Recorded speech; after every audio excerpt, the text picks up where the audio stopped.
Aldarrikapen eguna burutu du LAB sindikatuak Busturialdean erreforma laboral berria onartzeko egun gutxi falta direnean. LABetik azaldu duten moduan erreforma honek ez du euskal langileriaren beharrei erantzuten. Erreformaren degorazioa deitu diote, baina egin duten gauza bakarra pixka makillatu eta patronalen desioak bete. Erreforma bai ala ez, prekaritatea hemen dago eta araututa dago, hori dakar salatu duguna.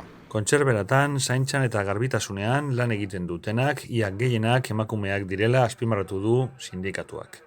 Sektore feminizatuak eta zapalkuntza bikoitza jasaten dutenak direla gehitu du LABek.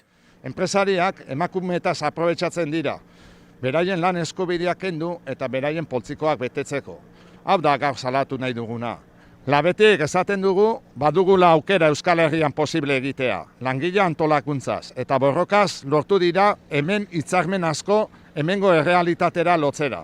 Hor dugu, kontzerbetako langileak Bizkaiko hitzarmenean eduki eta lorpen interesgarriak lortzera dijoazen momentua ere.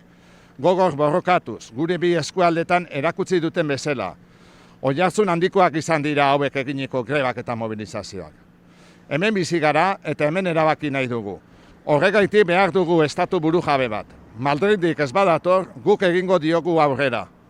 Gure proposamenak eginez, LABek egin duen bezala, Euskal Kodea eta gizarte segurantza egitasmoak aurkeztuz eta eskainiz.